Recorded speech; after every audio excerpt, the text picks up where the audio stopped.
मुझे खुशी है कि यहां 2200 से अधिक एग्जीबिटर्स अपने प्रोडक्ट्स और सर्विसेज का प्रदर्शन कर रहे हैं। इस बार ट्रेड शो का कंट्री पार्टनर रूस है, यानी इस ट्रेड शो में हम एक टाइम टेस्टेड पार्टनरशिप को और भी मजबूत कर रहे हैं। मैं मुख्यमंत्री योगी जी को, सरकार के अन्य सभी साथियों को, स्टेक होल्डर्स को इस आयोजन के लिए बहुत बहुत बधाई देता हूं। साथियों, आज हम सभी के मार्गदर्शक पंडित दीनदयाल उपाध्याय जी की जयंती है। दीनदयाल जी ने हमें अंत्योदय की राह दिखाई थी। अंत्योदय यानी जो सबसे आखिर में है उसका उदय।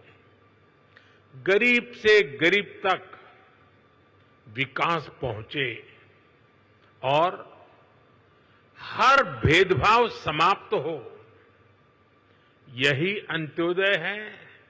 और अंत्योदय में ही सामाजिक न्याय की मजबूती रही हुई है। और आज विकास का यही मॉडल भारत दुनिया को दे रहा है। साथियों, मैं आपको एक उदाहरण दूंगा। आज विश्व में हमारे फिनटेक सेक्टर की बहुत चर्चा है। इस फिनटेक सेक्टर की सबसे खास बात है कि इसने समावेशी विकास को, इंक्लूसिव डेवलपमेंट को बहुत ताकत दी है, बढ़ावा दिया है। भारत ने ऐसे ओपन प्लेटफॉर्म बनाए जो सबको साथ लेकर चलते हैं। यूपीआई, आधार, डिजी लॉकर, ओएनडीसी, ये हर किसी को मौका दे रहे हैं।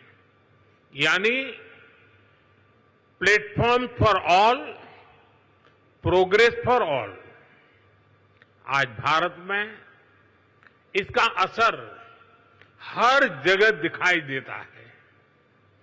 मॉल में शॉपिंग करने वाला भी यूपीआई इस्तेमाल करता है और सड़क पर चाय बेचने वाला भी यूपीआई का इस्तेमाल करता है।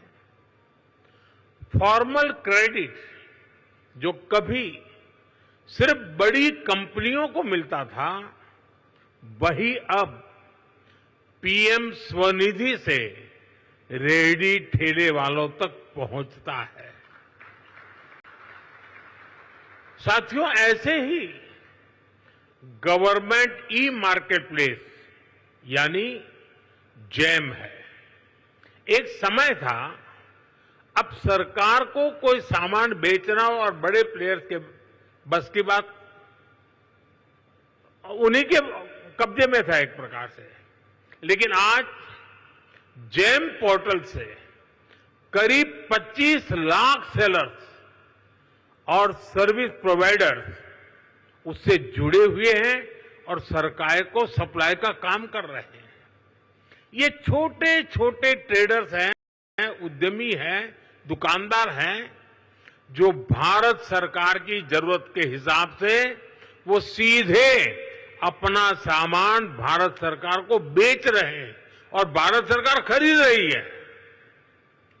आप हैरान रह जाएंगे कि अब तक जैम के माध्यम से भारत सरकार ने 15 लाख करोड़ रुपए का सामान या सर्विस खरीद चुके हैं। इस पोर्टल पर करीब करीब 7 लाख करोड़ रुपए का सामान हमारे एमएसएमई, लघु उद्योगों से खरीदा गया है।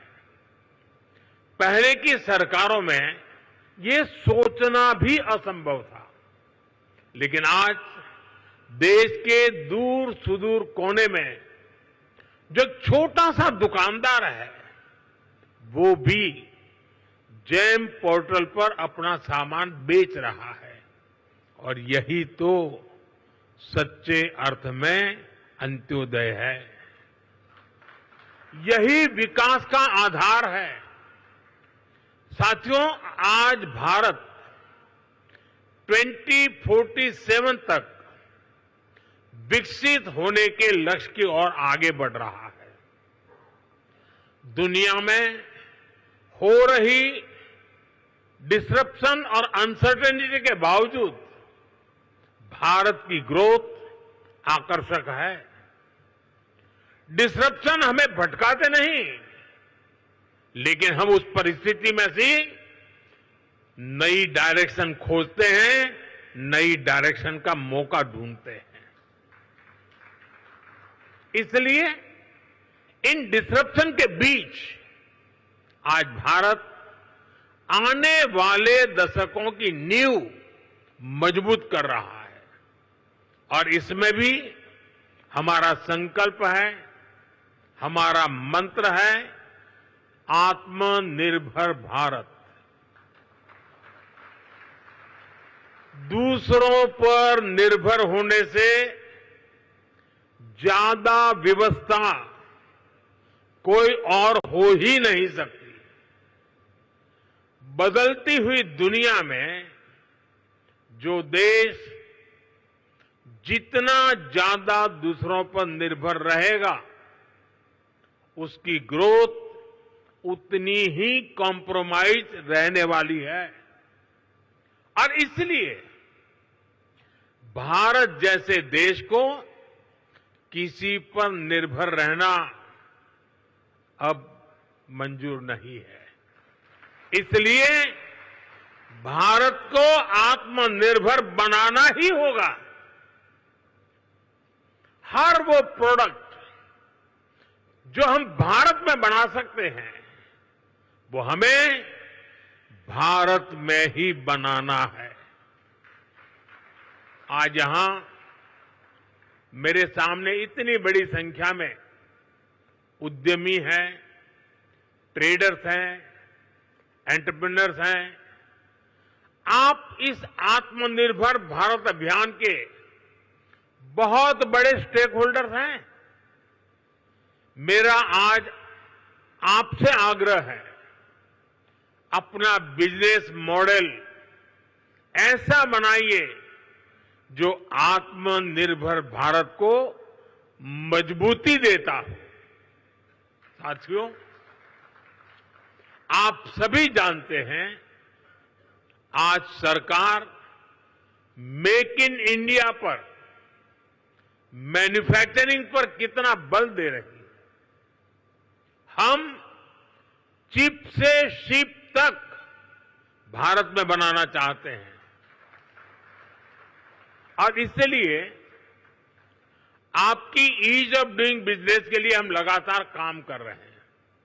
सरकार ने 40,000 से ज्यादा कंप्लायंस खत्म किए हैं।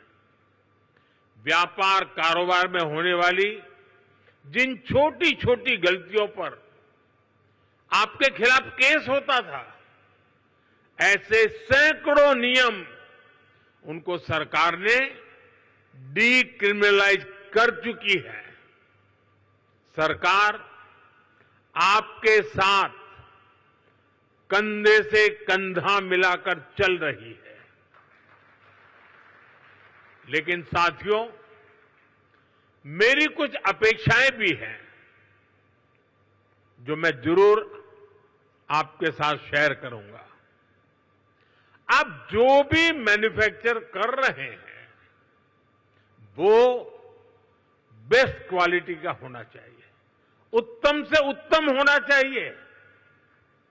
आज देशवासियों के मन में ये बात है कि स्वदेशी उत्पादों की क्वालिटी में लगातार सुधार होता रहे, यूजर फ्रेंडली हो, लंबे समय तक काम आने वाले हो। इसलिए क्वालिटी से कोई भी कॉम्प्रोमाइज नहीं होना चाहिए। आज देश का हर नागरिक स्वदेशी से जुड़ रहा है, वो स्वदेशी खरीदना चाहता है। गर्व से कहो ये स्वदेशी है। इस भावना को आज हम चारों तरफ अनुभव कर रहे हैं। हमारे ट्रेडर्स को भी इस मंत्र को अपनाना है। जो भारत में उपलब्ध है उसे ही प्राथमिकता देनी है। साथियों, एक अहम विषय रिसर्च का है। हमें रिसर्च में इन्वेस्टमेंट बढ़ाना है, कई गुना बढ़ाना है। इनोवेशन के बिना दुनिया ठहर जाती है, व्यापार भी ठहर जाता है, जिंदगी भी ठहर जाती है। और सरकार ने इसके लिए जरूरी कदम उठाए हैं। अब रिसर्च में प्राइवेट इन्वेस्टमेंट के लिए सबको आगे आना ही होगा। ये समय की मांग है। हमें स्वदेशी रिसर्च का, स्वदेशी डिजाइन और डेवलपमेंट का पूरा इकोसिस्टम बनाना है। साथियों, इन्वेस्टमेंट के लिए हमारा उत्तर प्रदेश भी अद्भुत संभावनाओं से भरा हुआ है। बीते कुछ वर्षों में यूपी में कनेक्टिविटी की जो क्रांति हुई है, उसने लॉजिस्टिक कॉस्ट को बहुत कम कर दिया है। यूपी देश में सबसे ज्यादा एक्सप्रेस वे वाला प्रदेश बन चुका है। यूपी देश के सबसे अधिक इंटरनेशनल एयरपोर्ट वाला प्रदेश है। ये देश के 2 बड़े डेडिकेटेड फ्रेट कॉरिडोर्स का हब है। हेरिटेज टूरिज्म में भी यूपी नंबर 1 है। नमामि गंगे जैसे अभियानों ने यूपी को क्रूज टूरिज्म के लिए उसके मैप पर लाकर के अपना स्थान बना दिया है।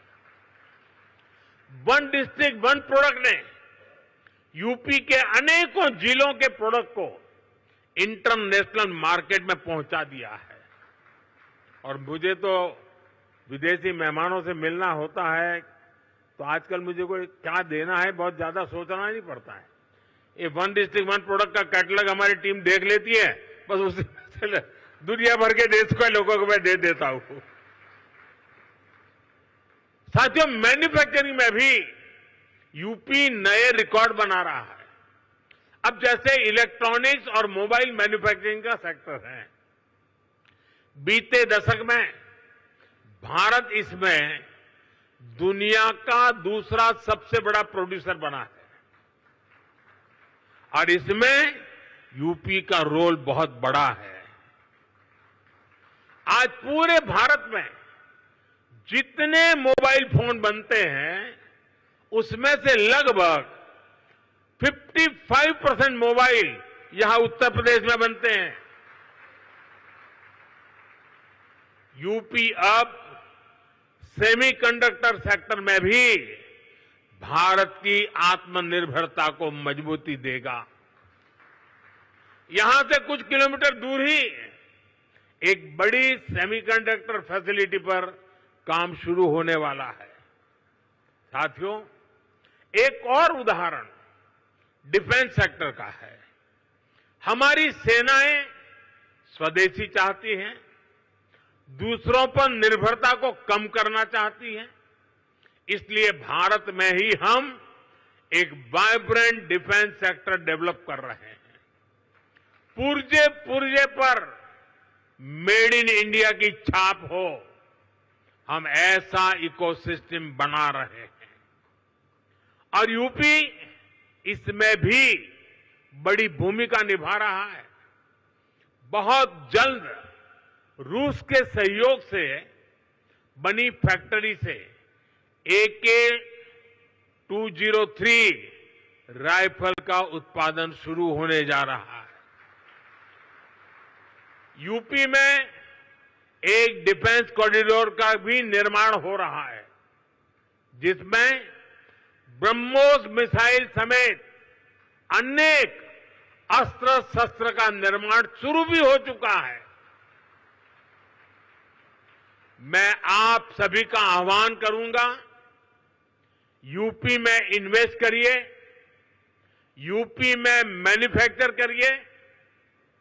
यहां लाखों एमएसएमई का मजबूत नेटवर्क है और ये लगातार बढ़ रहा है। आप इनके सामर्थ्य का उपयोग कीजिए और एक कंप्लीट प्रोडक्ट यहीं पर बनाइए। इसके लिए हर मदद के साथ यूपी सरकार, भारत सरकार आपके साथ है। साथियों, आज भारत रिफॉर्म, परफॉर्म, ट्रांसफॉर्म के कमिटमेंट के साथ अपनी इंडस्ट्री, अपने ट्रेडर्स, अपने नागरिकों के साथ खड़ा है। अभी 3 दिन पहले ही नेक्स्ट जनरेशन जीएसटी रिफॉर्म्स लागू किए गए हैं। जीएसटी में हुए बदलाव भारत की ग्रोथ स्टोरी को नए पंख देने वाले स्ट्रक्चरल रिफॉर्म्स हैं। इन रिफॉर्म से जीएसटी रजिस्ट्रेशन आसान होगा, टैक्स डिस्प्यूट्स कम होंगे और एमएसएमईज को रिफंड भी तेजी से मिलेंगे। इससे हर सेक्टर को लाभ होगा। आप सभी ने जीएसटी से पहले और जीएसटी के बाद और अब तीसरा स्टेज है नेक्स्ट जनरेशन जीएसटी रिफॉर्म्स, यानी तीनों परिस्थितियों को अनुभव किया है। कितना बड़ा अंतर आया है, ये मैं कुछ उदाहरणों से आपके सभी के बीच रखना चाहूंगा। 2014 से पहले, यानी आपने मुझे काम दिया उसके पहले की बात कर रहा हूं। 2014 से पहले इतने सारे टैक्स थे, यानी एक प्रकार से टैक्स का जंजाल था और उसके कारण बिजनेस की कॉस्ट और परिवार का बजट दोनों ही कभी भी संतुलित नहीं हो पाते थे। उसे कंट्रोल करना मुश्किल था। 1000 रुपये की शर्ट पर, ये 2014 के पहले की बात कर रहा हूं, आपके पास पुराना बिल पड़ा हो तो निकाल दीजिए। 2014 के पहले 1000 रुपये की शर्ट पर 170 रुपये टैक्स लगता था, 170 रुपीज। साल 2017 में जब हम जीएसटी लाए तो आने के बाद पहले जीएसटी में 117 से कम होकर के 50 हो गया, यानी 1000 के शर्ट पर पहले 117 था, 2017 में जब हम जीएसटी लाए तो 50 हो गया। और अब 22 सितंबर को लागू हुए रेट्स के बाद 1000 रुपये के उसी शर्ट पर सिर्फ 35 रुपये टैक्स के रूप में देने होंगे। साथियों, 2014 में toothpaste, shampoo, hair oil, shaving cream, इन सभी पर अगर कोई 100 रुपया खर्च करता था तो इन पर 31 रुपये टैक्स देना पड़ता था। 100 रुपये पर 31, यानी 100 रुपये का बिल 131 रुपये का बनता था। ये 2014 के पहले की बात कर रहा हूं मैं। 2017 में जीएसटी आया तो 100 रुपये का यही सामान 118 रुपये का हो गया, 131 से कम होकर के 118, यानी हर 100 रुपये के बिल पर 13 रुपये सीधे बच गए। अब जीएसटी की अगली पीढ़ी में, यानी इस बार जो जीएसटी का रिफॉर्म हुआ है, ये सामान 100 रुपये पर 5 रुपया 105 रुपये का हो गया है। 131 से 105 पर आ गया, यानी 2014 से पहले की तुलना में सीधे 26 रुपये की बचत, 100 रुपये पर 26 रुपये की बचत देश के सामान्य नागरिक को हुई है। इस उदाहरण से आज समझ सकते हैं कि एक सामान्य परिवार की हर महीने कितनी बचत हो रही है।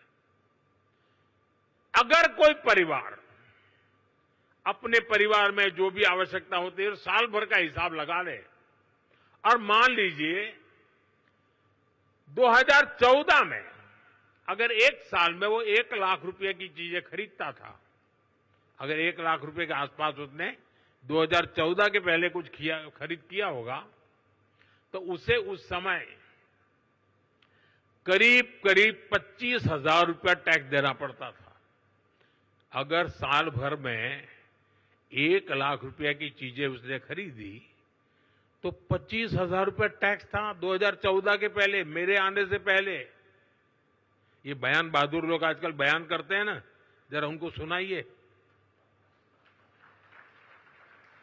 लेकिन अब नेक्स्ट जनरेशन जीएसटी के बाद उसी परिवार को सालाना सिर्फ 25,000 से कम होकर के करीब 5-6 हजार रुपया तक टैक्स आ गया है। 25,000 से 5,000, क्योंकि जरूरत के ज्यादातर सामान पर अब सिर्फ 5% जीएसटी हो गया है। साथियों, हमारे यहां गांव की अर्थव्यवस्था में ट्रैक्टर की बड़ी भूमिका है। 2014 से पहले एक ट्रैक्टर खरीदने पर 70,000 रुपये 70,000 रुपये से अधिक टैक्स देना पड़ता था। ये 2014 से पहले 70,000, अब उसी ट्रैक्टर पर सिर्फ 30,000 रुपये का टैक्स लग रहा है। यानी किसान को सीधे एक ट्रैक्टर पर 40,000 रुपये से अधिक की बचत हो रही है। ऐसे ही 3 व्हीलर गरीब के लिए रोजगार का बहुत बड़ा माध्यम है। साल 2014 से पहले एक 3 व्हीलर करीब 55,000 रुपये का टैक्स लगता था। एक 3 व्हीलर पर 55,000 रुपये टैक्स लगता था। अब उसी 3 व्हीलर पर जीएसटी करीब 35,000 रह गया है, यानी सीधे 20,000 रुपये की बचत हुई है। ऐसे ही जीएसटी कम होने की वजह से स्कूटर 2014 की तुलना में करीब 8,000 रुपये और मोटरसाइकिल करीब 9,000 रुपये सस्ती हुई है। यानी गरीब, नियो मिडिल क्लास सबकी बचत हुई है। लेकिन साथियों, इसके बावजूद कुछ राजनीतिक दल देश के लोगों को भ्रमित करने का प्रयास कर रहे हैं। 2014 के पहले वो जो सरकार चला रहे थे, उसकी नाकामियां छिपाने के लिए कांग्रेस और उसके साथी दल जनता से झूठ बोल रहे हैं। सच्चाई ये है कि कांग्रेस सरकारों के समय टैक्स की लूट मची हुई थी और लूटे हुए धन में से भी लूट होती थी। देश के आम नागरिक को टैक्स की मार से निचोड़ा जा रहा था। ये हमारी सरकार है जिसने टैक्स को बड़े पैमाने पर कम किया है, महंगाई कम की है। हमने देश के लोगों की आमदनी बढ़ाई है और बचत भी बढ़ाई है।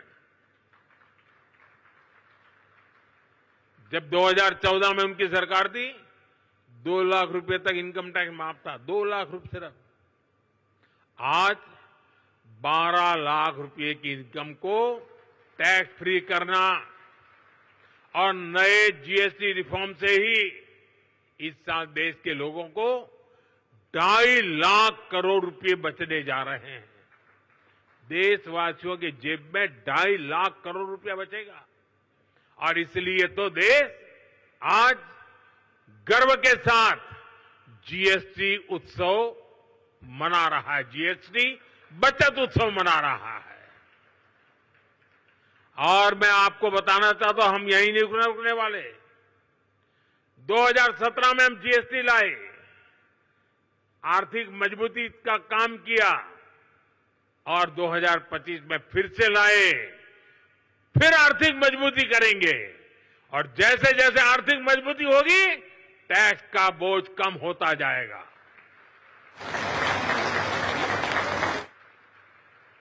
देशवासियों के आशीर्वाद से जीएसटी रिफॉर्म का सिलसिला निरंतर चलता रहेगा। साथियों, आज भारत के पास रिफॉर्म्स की स्ट्रांग विल पावर है। हमारे पास डेमोक्रेटिक और पॉलिटिकल स्टेबिलिटी है, पॉलिसी प्रिडिक्टेबिलिटी भी है। सबसे बड़ी बात, भारत के पास बहुत बड़ी युवा और स्किल्ड वर्कफोर्स है, डायनेमिक युवा कंज्यूमर बेस है। ये सारी बातें दुनिया में किसी की रीजन में भी, यानी एक ही जगह सब बातें दुनिया के किसी देश में एक साथ नहीं है। भारत में हर चीज यहां मौजूद है। दुनिया का कोई भी इन्वेस्टर, कोई भी कंपनी अगर अपनी ग्रोथ को नए पंख लगाना चाहती है तो उसके लिए भारत में इन्वेस्टमेंट सबसे अट्रैक्टिव डील है। इसलिए भारत में इन्वेस्ट करना, यूपी में इन्वेस्ट करना आपके लिए विन विन सिचुएशन है। हम सभी के प्रयास मिलकर विकसित भारत बनाएंगे, विकसित यूपी बनाएंगे। एक बार फिर आप सभी को इंटरनेशनल ट्रेड शो के लिए मैं बहुत बहुत शुभकामनाएं देता हूं। बहुत बहुत धन्यवाद।